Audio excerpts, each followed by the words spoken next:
We acknowledge the Ghana people as the traditional custodians of the Adelaide region and their spiritual relationship with their country.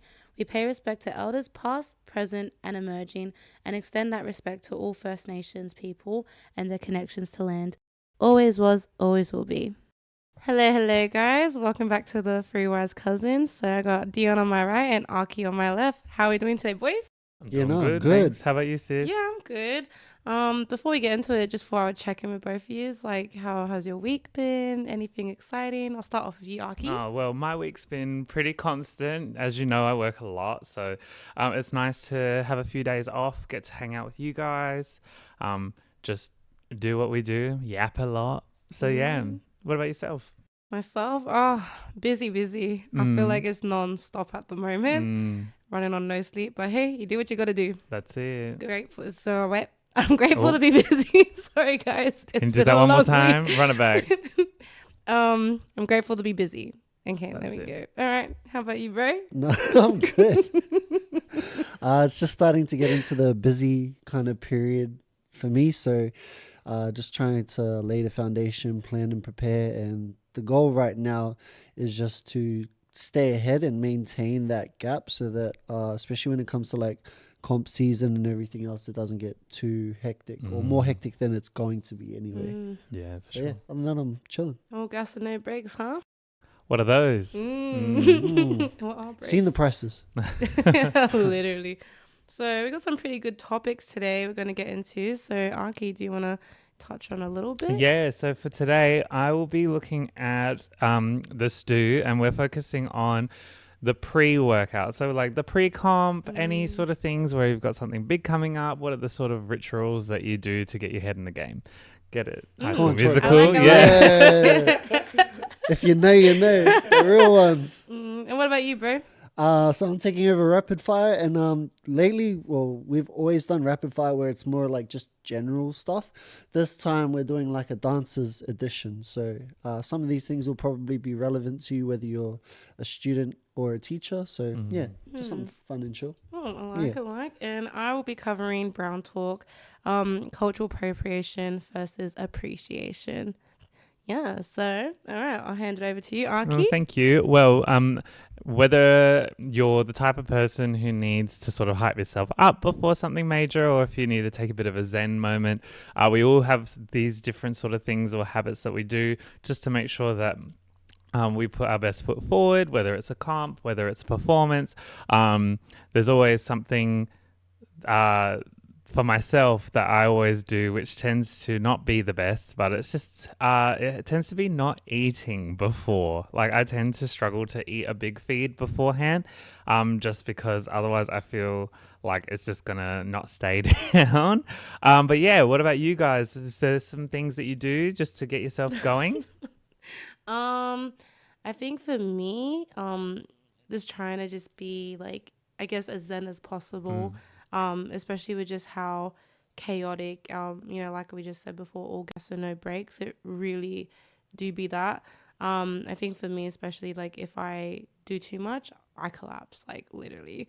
So yeah, I think for me, just being as calm as possible, leading up to, the big moments and stuff. So yeah, I feel the same. I can't really do a big meal because it won't stay down either. Yeah. So yeah, I think just very little snacks, and then just I think just being around calm, good energy, but also like hyping myself up. It's supposed to be things that are exciting too. Yeah. What about you, bro? Because I know you like to eat before. Yeah. But like it's different. Like for example, if I am actually going to be competing like on stage for a competition that I'm actually going to be in, my prep is is different to when I'm just directing dancers or a team or a group of people for a show or even for a comp if I'm not on stage. Yep.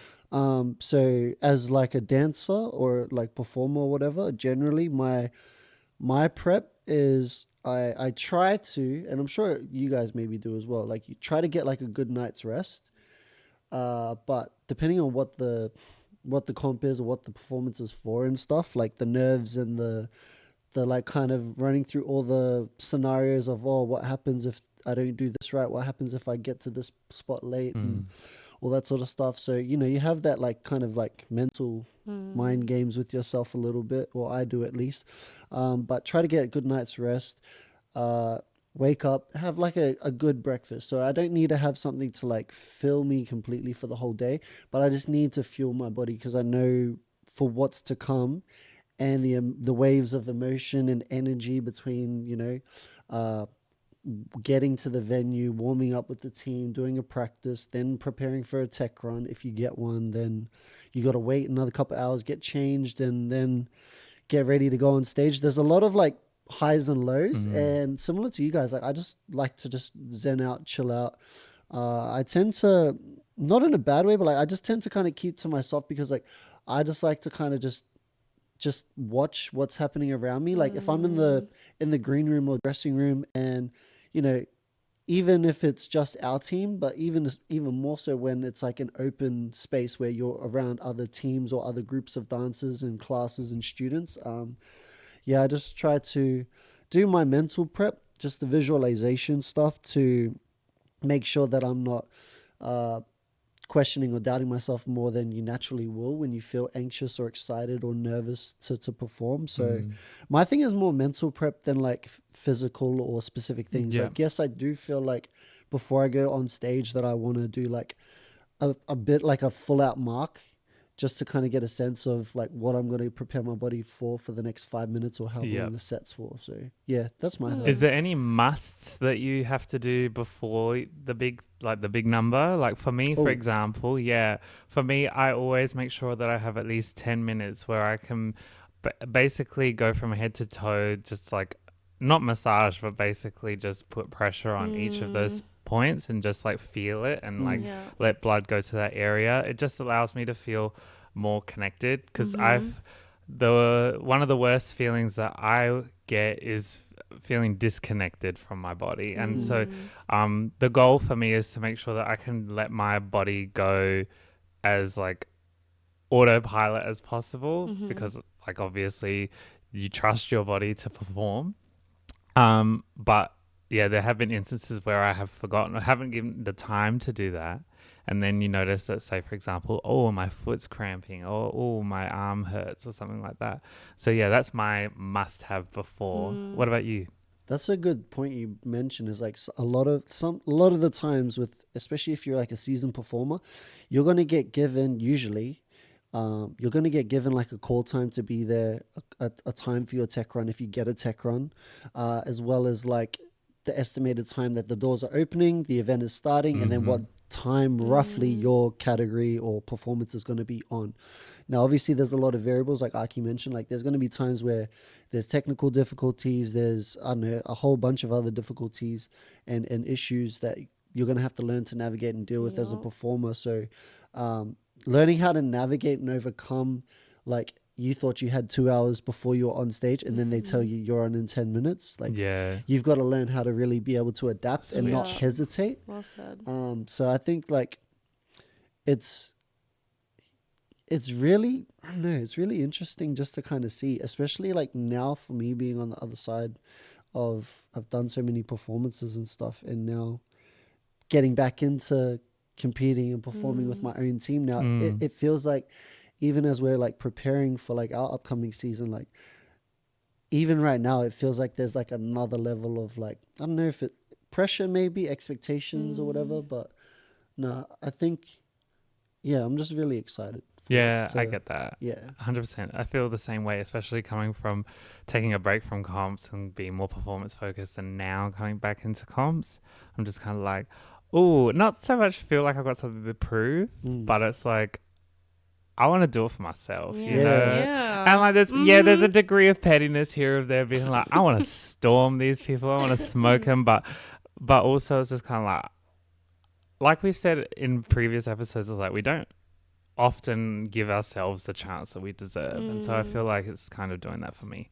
But what about you? Sorry to interrupt, Rini. What about yourself? What are your must-haves before going on stage? I think for me, the biggest thing is looking after my body. I feel like if you that doesn't happen.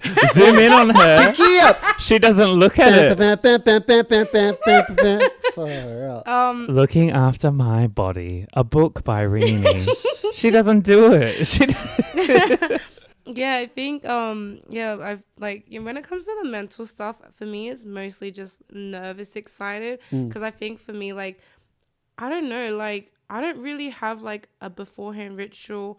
I'm just kind of like, just do it. And then I think like whatever thoughts, I'm like, leave it and just be present. Totally. But I think the biggest thing for me is looking after my body, which She's learning. I'm still learning. Yeah, because I think like I've had all sorts of physical obstacles thrown at me: tonsillitis, migraines, gastro, not one, two injured ankles. Her body's done, everyone. The body's I'm like, 24, but it's giving 42.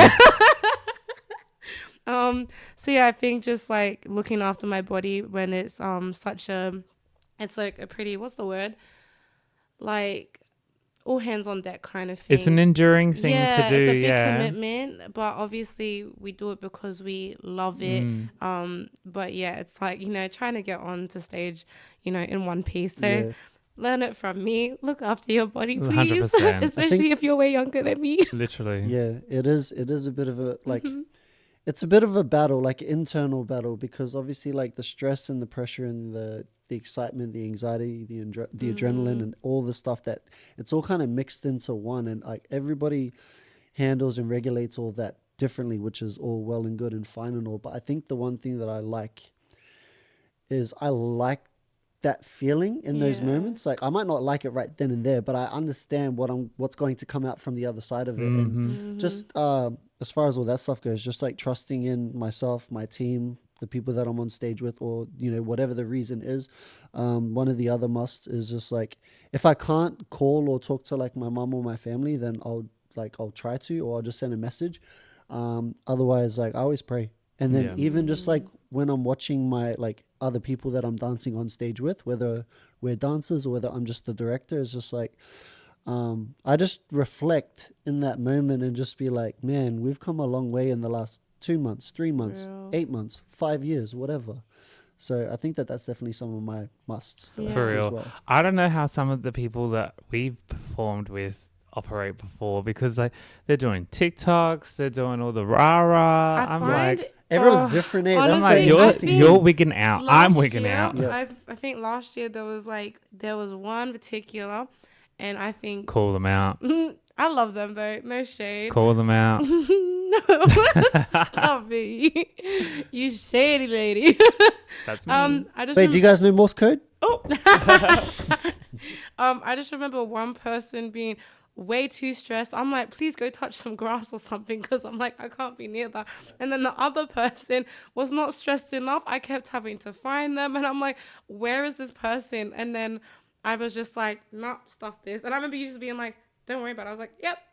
See, yeah, because like you're like at that point, it's like, I mean, it's not your responsibility. What can you do about like, it? You're not the coach in that position, but I understand the stress, because it's like, well, it's going to reflect on the performance or the people I'm dancing with, or the teachers. It's just because it was like it was non-stop. There was no room for breaks. So it's like when you're on, you're on. So it's like, please treat it like work. Yeah, honestly. But also like enjoy and relax. Like find you should the balance.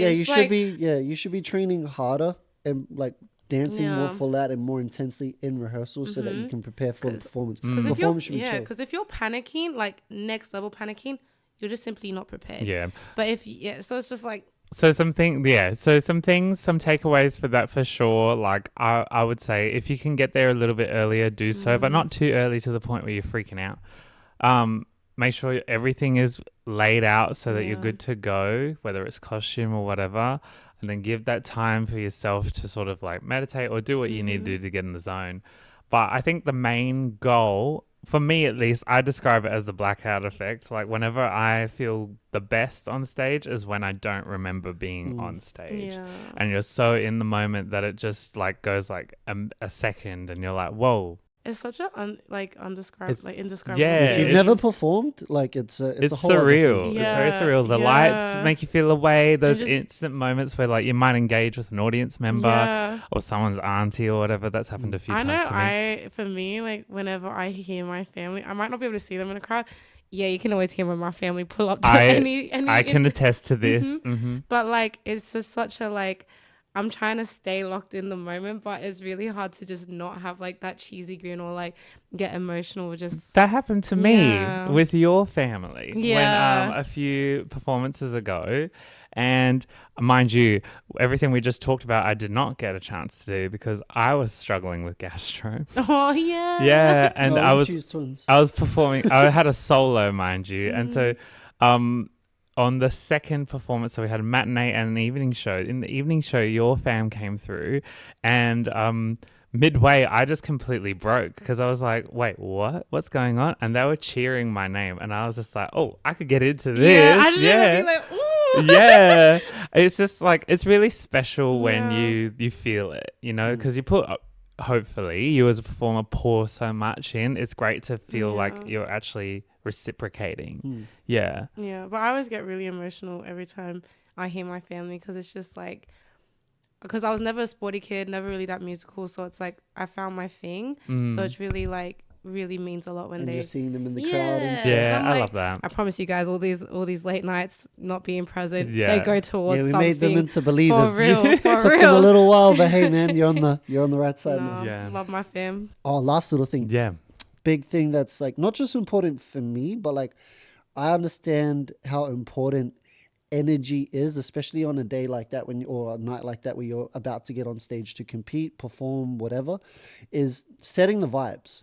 So like my thing is like, and this is a tradition like I'd done years ago, and I brought it back last year because it was like I had a reflective moment where I was just like, I feel like I'm missing a part of like my process. Like, you know, it's almost like if you don't work out every day, or like if you miss a day after working You out feel every off. day, you feel off. Yeah. That was the thing. So I realized last year that I was like, man, I feel like the vibes are just so dead because everyone's so tense and serious and stuff. So, you know, I have like a Yui Boom, put it in my suitcase, was blasting my jams. And like, some people are probably like, what the hell is this? Like, this is a bit over the top. What's or overboard or Gramps whatever. doing here? But then at the same time, it's just like I don't do it for other people. I don't do it to try to be noticed. It's like, that's like part of the process. And an example is like years ago, me and the boys, we were at Worlds, and we were in Vegas, and they had like the orientation day where all the countries are waiting outside the ballroom to go in and be welcomed.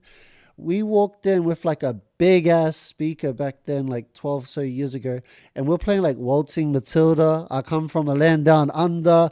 Then we were playing 50 Cent in the Club. We were playing like remixes. We're playing all the most random like hype songs. We're playing AC/DC, but like people were like, who the heck are these guys and why are they doing this music? But like they weren't really looking at it like that. They were just more so like, oh, these guys are just here to have a good time. And I feel like that's what it needs to be about. Yeah. Well, Unless you're serious. That's about why we performing. do it in the first place. Yeah. Yeah. Yeah.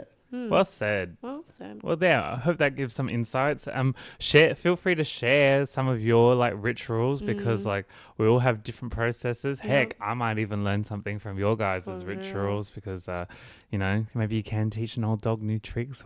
Yeah, it's always good every now and then to switch it up a little Yeah, bit. Too, and try that's to add some it. different things in the mix. That's it. All right, and we are back. Oh, that sounded so game show. Yeah, that was straight off All television. right, fire. Come on now.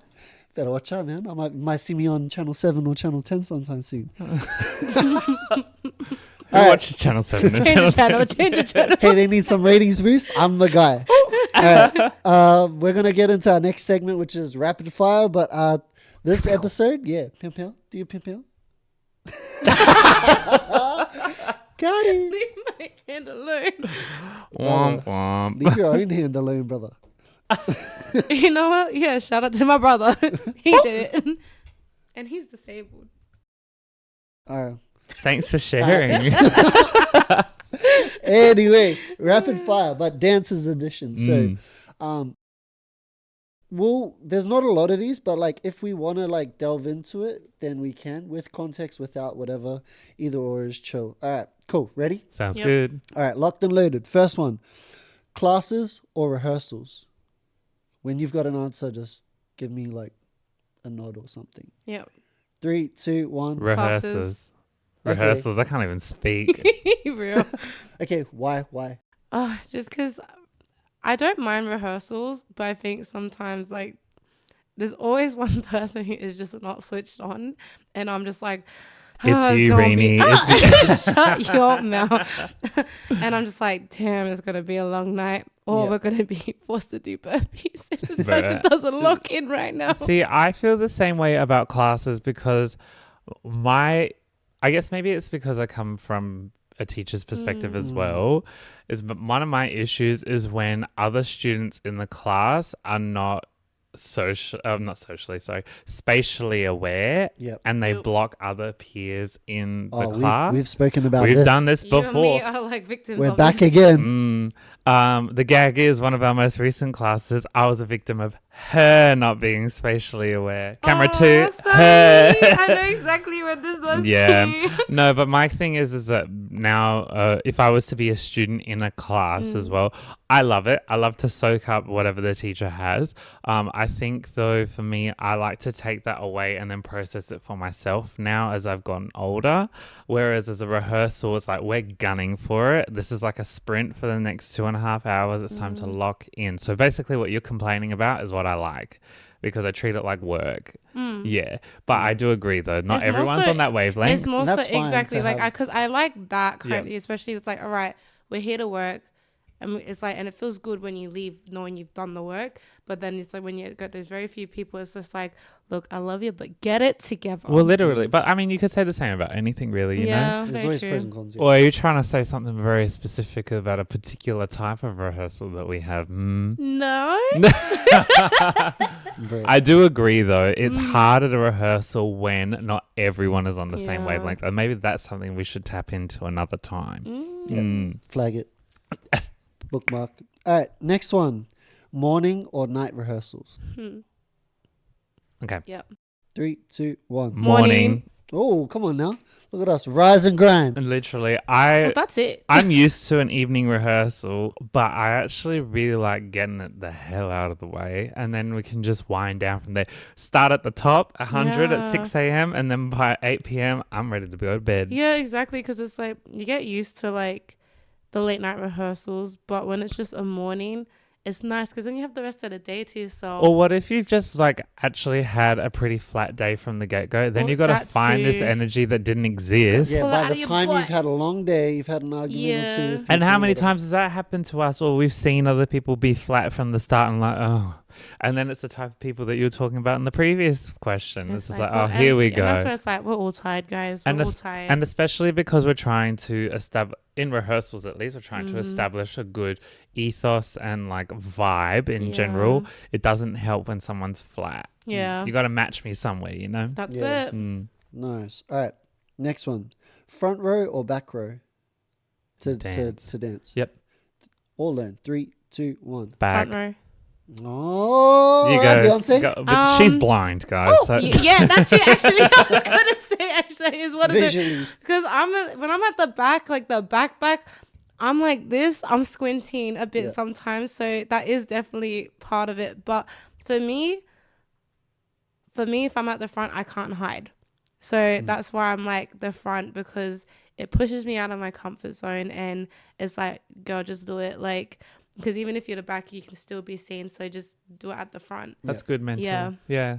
For me, it doesn't matter so much about the front or the back, but more so how far away on the sides I am. Yep, to be able to I see like line to of sight. be one, like if the teacher is right, like center front, I like to be either to the left or right shoulder, ideally slightly back, so that I get myself and the teacher in the mirror in one go. Yeah, that's literally it. Whether it's in like the same line as them or behind them, it doesn't matter. But as soon as I'm out on the wing, I'm like, I can't do Yeah. this. I'm struggling. Yeah. I find for myself, like, not that none of you's asked, but What about you, bro? no. It's your segment, Yeah. mate. Now it is.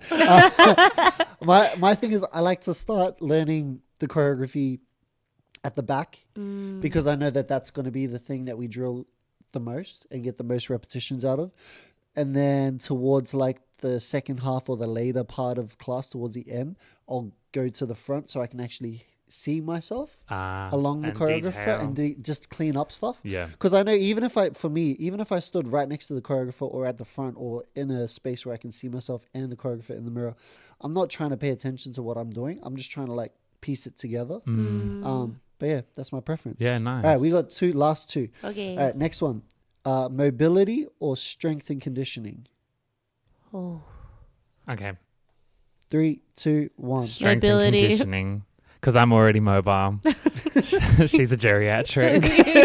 Yeah. If you're referring to like training one or the other currently, Or just like, yeah, whether it's like preference, like what do you prefer, training or I prefer doing to or train need to strength work and on? mobility Yeah. because I'm natural. I've already conditioned my mobility. Yeah. Yeah, but if I wasn't mobile, that's the priority, 100%. Because So your mindset is you're of the ilk that it's more like depending on what you feel like you need based on where you're trying to go. I do, yes, Yeah. for me personally. Yeah. But here's the thing: like at the end of the day, if you've got X amount of strength or X amount of flexibility, if you're not mobile, you can't. Your body can't Utilize it. actually carry that. Yeah, Mm. utilize it. So mobility is the thing in dance, but I guess I just applied it to where I am now. Oh, period. Yeah. Fair enough. And you said mobility. Yeah, because, me and my physio, we're besties at this point because that's what I'm needing more Shout of. her out. Thank you, Sherry. Yeah, mobility for sure, just because of the current injuries I keep having at the moment and stuff. So what injuries are you currently going through? A reoccurring ankle injury.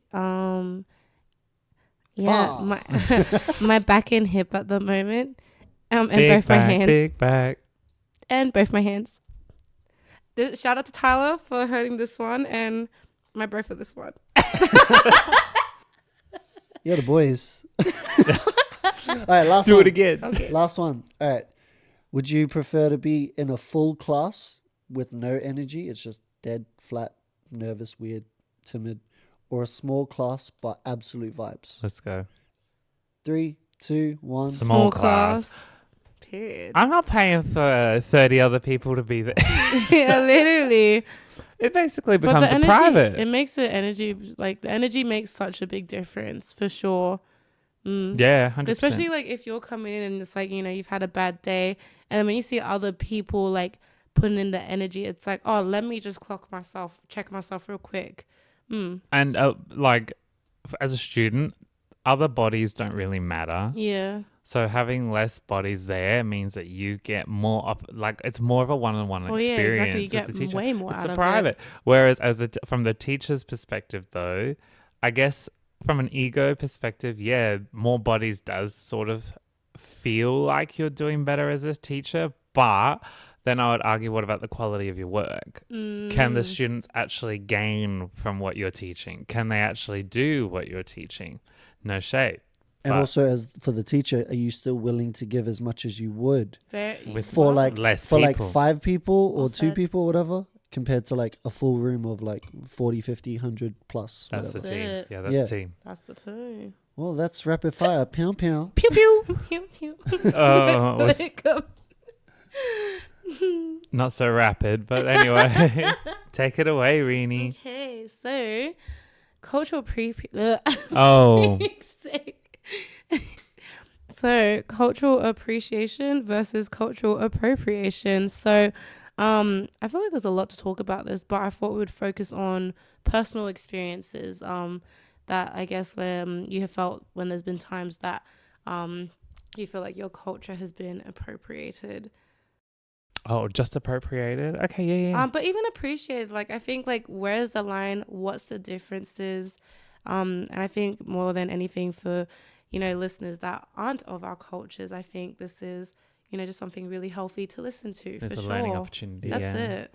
I mean, for me, I'll start. For me personally, it's just being mixed race. Honestly, that's probably the biggest. Not really appropriation, but it's just insensitive. Where they'll be like, "You're so exotic." I'm not from the jungle. Like I'm not from like the wilderness. I'm mixed race. It's not that hard to fathom. I think we're in an age now and a beautiful place where multiple people can meet in different times and fall in love with one another regardless of their own culture or heritage, and then start something new and mixed and beautiful. And as my dad would say, diversify the gene pool. Yeah, the amount of times where they've been like, oh, I can't really put my finger on what you are. What are you? And I'm like, I'm a human person. But if you must know, and then we get into it, and what should have been 30 seconds turns into 40 minutes because they're just like, but you don't look a certain way. But yeah, You know this. I get it. It's like, it's no different when like, and it's so disrespectful and insensitive to say this to anyone, mob. Oh, but you don't look mob. Shut up. What does that even mean? Exactly. And it's just like, just look at our history and, you know, there's the answers in itself. But yeah, like I fully get that part, especially being like mixed race myself. It's so frustrating. And it's hard as well because especially now we're at an age we well, both Rini and myself have spoken privately about this and how we're navigating our culture and learning to love it in a different way, especially as adults. It does feel like a bit of a jab sometimes, and I know that it's not from a bad place. It's just that people just don't know how to actually be like, wow, that's actually so fascinating. Yeah. And just leave it at that. Yeah. And that's the thing. I don't even get, like, when people ask me what I am, it's never what my background is and stuff, which I think is a compliment. Like, I don't get offended when people always mistake me for Latina, if anything, like, thank you. But also, sorry guys, I am not. But for me, my bone to pick is when white men specifically, I'm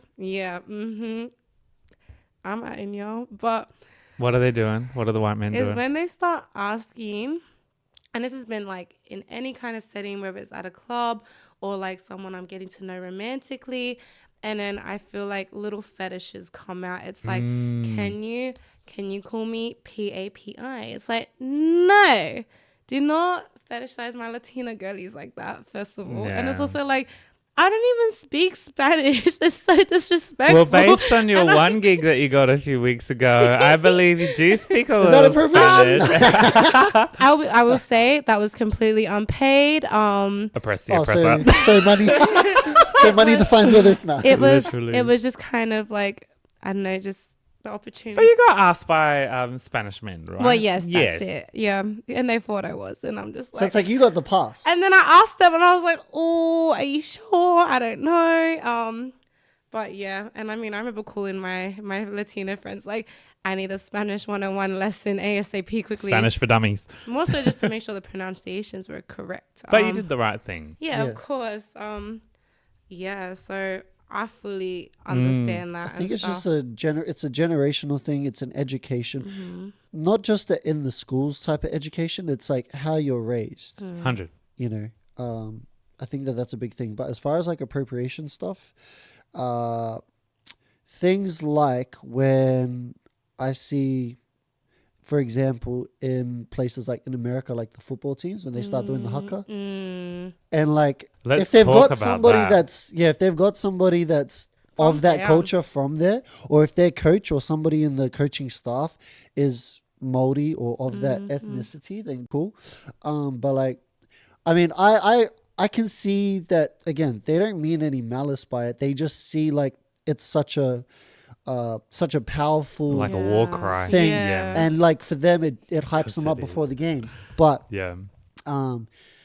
I just think that like in some instances, like a lot of the times it can come off as like you're just using it to just get yourself from A to B in terms of the energy and the vibe, where you're not doing your due diligence to properly learn. Like, I mean, for example, in comparison, in New Zealand, like the All Blacks, the rugby union team, like they've got Pākehās or like people that are, you know, born in New Zealand or people that are not from New Zealand. They've also got Māoris. They've got all different ethnicities, the Samoans, you know, kind of go down the list. But a big thing, which is where the New Zealand people as a whole don't have any issue with the All Blacks performing it, regardless of who's wearing the jersey representing the country, is because they know and understand and have seen not just that they're a really great team and they're successful, but they've also seen that behind closed doors, like they're actually bringing in like people, mentors to teach them about what the words mean, what the actions represent, why and how it was created, who created it, and all that sort of stuff. Which is why when they perform it, it carries so much more weight and pride, not just for the country seeing that their culture is being displayed on a world stage on TV, on the internet, but also just for those people wearing the jersey, because it's like you have a newfound appreciation Yeah. for a culture that, for a country that you're either living in or have just moved to, and a culture that has been around for like a long ass time. Yeah. Yeah. Oh, I got Yeah. tingles from that. Yeah. Yeah. Because I was like, when you talk, while I was listening to you talk, like that reminded me of like this video I saw one time, and it was, I can't remember who it was, but he was literally breaking down like the words and what they mean when they do the haka, and I was just like, whoa, Yeah. like so deep and Yeah. just like goosebumps. Yeah. And that's the thing with like all cultures. I mean, and that's like for me, for example, like dancing with one of my teams like AOB years ago, like we had Australians, we had like Asian people in there, we had like, you know, Maldives, Cook Islanders, Samoans, like everyone. But like when we traveled, our pre-uniform was wearing like a formal like a polo long sleeve shirt with our logo on it, and then we had like a what's the proper word, like a formal like lava like a Oh, like, you know what I mean? yeah. like stuff that you would wear in like a formal setting and stuff. And obviously, like, for me, I'm not Samoan or I'm not of the culture where we normally wear those things, but our leader and some of our members are from that, so it was an important thing for them to represent their culture. And because we're that's so instilled in what we do, that's why we didn't feel uncomfortable wearing it, even if people are looking like, why is this Asian guy wearing the same thing that the other guy's wearing? Are you trying to find it? Yeah. Is it Talvala? It is a F.I. Kanga. There we go. Beautiful. Tanga. Boom. Yeah. Culture. Yeah. You're gonna But so much learn. respect. That's so nice. Yeah, and I mean, like, there's so many other countless examples I'm Mhm. sure people have seen on the internet, and Yeah. like even things where like there's been, you know, discourse on both sides with like tamoko, like Maori tattoos. Like, is it okay for people to get it if they're not from New Zealand or from the culture or whatever? There are some like people that are for it and like love it, because as long as they understand and are accepting and appreciative of what it represents and means at its core, then it's not an issue. But then for others, they're more like set in the traditional way where it's like, we don't like the idea of just anyone wearing it. And like, for me personally, like, I don't really have an issue whether, you know, like all your like genealogy and your history and all of that sort of stuff or not. I think it just, for me personally, it comes down to like, what's your intention? Like, are you doing it just because it looks cool, or are you doing it because, even if it does still look cool, does it actually mean and represent something, your family, your history, your ancestors? 100%. Yeah. your, Well, that's like the malu in our culture. Like, you have to have the right reasons to do it, because it comes with it comes with a responsibility, and it's so sacred. It's such a sacred tradition of ours that we do look down upon people who either just get it because it looks cool. It's like, that's not what it's about. And also people who aren't of those backgrounds, because it's like, it's just, I don't know. I think personally it's a little bit of a form of entitlement if you think you're entitled to a culture that is not yours, when it's like, I think it's different getting just a Polynesian tattoo, but I feel like you should still know what you're getting on your body regardless. Especially when it has culture involved. Yeah, for sure. But when I think it comes to like sacred traditions, because, you know, you also need to know how to speak the language. Like, it's not just like a one and done kind of thing. Like, there's so much symbolism and 100%. purpose. As well, like, because it's tricky because everyone's on their own journey. Like, for example, I was born and raised in Australia. My parents moved from New Zealand before I was born and settled in Australia and have lived here since. So I was connected to my culture, but not as connected as like everybody else, because all my immediate family, like my aunties, uncles, cousins, grandparents and stuff, they're all in New Zealand. So I didn't have those resources on tap the way that like some of my nieces and nephews and their kids now do. So where like they know a lot more of like the language, the culture, the history. They know like all of like my grandfathers and so on and so forth, like songs and all these other things where I don't.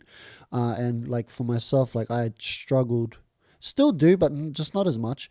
I'd struggled to accept that like I wasn't as connected because I didn't grow up there. But I don't blame my parents or where I was born or, you know, my circumstances. I'm actually really grateful because Although I'm not so well versed and connected to my culture in the way that people would think you have to be in order to be considered like you're a real Māori, like you're not plastic or whatever, or you're not a Mozzie. That was what I used to get told when I was a kid, where you're like you're a Mozzie Māori because Australian. you're Māori but you grew up in Interesting. Australia, which like it's almost like, you know, Harry Potter, where it's like, oh, you're a You're a mudblood. yeah, kind Or of like that. muggle. Or yeah. Yeah, but I think like in saying all of that, everyone's on their own journey. There's no Yeah. like, there's no right or wrong way, because it's a journey of self discovery, Well said. and I think the exciting thing is just being able to have these sort of conversations now, because I look back at like the person I was, or the kid I was at like 13 or whatever. I would be like, that's the furthest thing from my mind. I don't care. I like doing hip hop. I Oh, like totally. dancing. And I felt like ashamed, or just like, it's almost like you've put it off for so long, so it's going to be so much harder to start. But like, you got to start somewhere. And you're on your journey, and it's like at the end of the day, like your DNA is your DNA. 100%. Like What is it called? dinner. Thank you. Yeah. Like, So like, yeah, nobody can tell you, like Yeah. they can tell you, even like your family, your friends or whatever, but it's like, you're literally walking and living and Yeah. breathing it. Like, I carry like the spirit and energy and blood of like my ancestors, my parents, and so on and so forth. So knowing that yeah. and just reminding myself of that, even though I live like now even more isolated from my family, because now I'm kind of just here, Adelaide. of all places. Adelaide. Make some noise. It just forces me to be able to reafirm and solidify that within myself, Yeah. Yeah. because I don't need the dependency of knowing that I've got 100 and something other cousins that I could just drive to their house and Very powerful. Yeah. I think the other thing as well is that when it comes to identifying with culture and whether or not you've been born and raised in it, or you come back to it later in life, Yeah. is that you walk with a certain intention, and that intention is what makes it more powerful. It gives Yeah. it that symbolism that otherwise someone else who doesn't get it, it doesn't give that same value, whether it's what we were saying before, whether it's tamoko, whether it's even just the language of te reo, for example, but being able to link everything together and also give it that power for yourself is what, and that symbolism is what's the most important. And that's, to me, is an aspect of what separates appropriation from appreciation. I think. Oh, I say. You go. Oh, I was going to say as well, is that because of that appreciation, someone of that culture or not can still place the similar value by having the same mentality, ethos, and method towards appreciating the culture. Sorry, I still. No, go my for bad, it. sorry. So are I'm you just still like, there? 'Cause I'm you sorry, shut up. I guess. No. Go on. So sorry, because I'm trying not to lose my train of thought. Because like, why going along what you're saying, like with appreciation, like appropriation. I remember like growing up in youth, for example, like there were so many incidents where there were moments of appropriation, and I think for one, I remember one being like this. I remember he was happened to be a white man, always is, respectfully, and I just remember him being like to me, oh, like I'm more Samoan than you because I speak the language better than you. And I was like, oh, do you understand Aikai? But anyways, it's just like stuff like that where it's like, even though it's a little hee hee ha ha, it's really not. Oh no, that's on site. Like that's like, like when I was younger, I would let that stuff. Oh, get but to me, even still to this day, and I hope if you're listening to this, I hope you learn and be better because, yeah, look, I'm even still this day, like, I've watched this guy also like go overseas, and he's not an Aussie. He is everything Polynesian. And that's the thing. You can do the dances and everything. I don't he's think that's transracial. yeah, and it's just like you can, and that's the thing. Like I think this is where it's conversations like this. It's like you can appreciate the culture. You can, partake in the culture, but you will not understand what it's like to live that culture and be of that race. Like, no shade. I think it's selective. Yeah, exactly. Because there's some things where, like, although you may love it, although you may breathe it, you may, like, soak it all in, your own, whether it's conscious or not, you are selectively picking the things that you want to absorb. Yeah, and I think, respectfully, that is a very is entitled. Well, 100%, because there's a Yeah. lot of hardships that come with culture that you And- don't understand. And I Not- think not you, but no, I fully you. agree, because when it comes to like, it's great to partake, but are you gonna really speak up for the people of these cultures you love and breathe when it comes to real problems that they're facing? Oh, it's don't be selective. Exactly. It's No. easy to be It's selective all when in, it's all fun. out. Yeah, and I found like growing up as well, like when, you know, for example, the island parties, and I was just like, what is this islander theme, guys? And I remember my little sister, shout out Malia, this was, and I remember when we brought this to attention, like she got very much shut down, but also it was kind of like, you girls are being aggressive. It's like, what? Sorry? How do So we it's get like, aggressive? so it's like, because we chose to speak up on an issue that I thought was inappropriate. And I'm just like, you guys can involve, if you're doing an islander party, no worries. But where is the islander person, you know? Who like, did you organizing consult? this? Because all I'm seeing is well, not even respectfully, all I'm seeing is a bunch of white people have these opinions on other people's cultures. And that's where it is inappropriate. It is appropriating. You can have elements, but it's not that hard to go and ask people of these cultures how to do it about respectfully. It's like, you know, just pulling out these tacky, you know, $1 grass skirts and, you know, the lays and The stuff. lays, It's yeah. just Tiki like, umbrellas. it's just so like, it's tacky, like not even respectfully. She's like, getting a bit aggressive, guys. but then it's Because like, you don't see it now. so yeah, it's just like, it was really interesting growing up with experiences like that and stuff, where like it's like it's just like you can be part of it, but Consult your nearest brown But, like, person, also guys. Yeah. brown times- 101. It's times like this though that like I can only compare Brisbane to Adelaide because I grew up there, born and raised there, lived there my whole life, and then I've been in Adelaide, you know, on and off for like about 5 years in total at this point. So I've kind of got a general gauge, but because there's a bigger Polynesian population in Brisbane, it's a lot more visible. So people are a lot more, maybe not comfortable, but it's a lot. They're more assimilated to it. You know what I mean? Whereas 100%. like here, you don't really see a strong, consistent Polynesian presence, even though they exist and they're around and stuff. And there are like, you know, events, community events that run throughout the year. I think that in this conversation for us, it's a good opportunity for us, like with what we're doing here. This is putting a spotlight on our people, on our culture and what That's we're it. about. Period. And then Yeah. hopefully not just educating, but hopefully like getting people that might not have known, or maybe they thought they knew otherwise, bringing just awareness, and hopefully they become a bit more intrigued to wanting to go about things in a more correct way. And that's the thing. It's like, you know, good intentions or bad intentions, like we're all learning at the end of the day. It's just, it's not that hard to be, you have to be open to learning. Otherwise, if you're not willing to do that, you're moving with ego and entitlement. Well said. Well Two said. E's, egotistical and entitled. Those are big words. Yeah, wow. Well, and with saying that as well, I hope that that gives you some insight. Definitely a big theme. Definitely something that we could probably branch into later on as well. I even had an idea.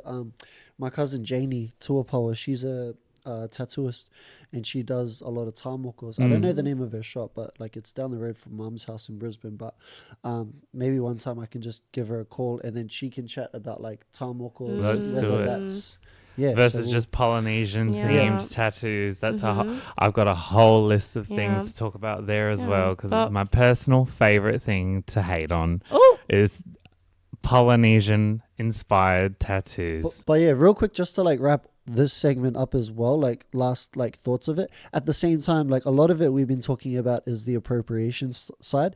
I think it's like just beautiful to see when like countries and people and communities that really do appreciate our cultures or Yeah. each other's cultures or other 100%. cultures, because like for example, like seeing on YouTube or whatever, there was like a school in Japan. They actually because rugby's big in Japan, they had like some of the New Zealand players there that were teaching them, and then at the end of like the term of training with them, they performed the haka for them That's and beautiful. stuff, which was like cool to see. Yeah. It's an exchange. Yeah, Yeah, exactly. Beautiful. Like, And with that, I reckon that is where we'll leave it for today. I hope the rest of your week is going to be a good one. I mean, it is Wednesday, so you've only got 4 more days Wednesday, to my go. dudes. It is Home Wednesday, stretch, my brothers dude. and sisters. Feel free to tap in the comments and also message us about some of the Yeah. things that you do for your Please. rituals. What are some of your gripes or peeves when it comes to cultural appropriation? Or what are some of the things that you love to exchange with your friends and fam about things that they may not get about your personal culture? We are coming up now. This is episode 5. Oh, sorry, 5. I can't count. 8. They look the same, guys. Oh yeah. This, this is episode 8. So we would love if you have a chance as well to rate the podcast on Spotify or on YouTube as well. We really do appreciate it. We always love when we have you guys reacting as well. Shout out to Gwen, for example, because Yep, we've we been seeing love you. you. We can hear you in the comments. And we with love that, you. my name is Aki, Rini. Dion, and we are the 3. Wise. cousins. Oh my God. We did it, everyone. Yay. Deuces.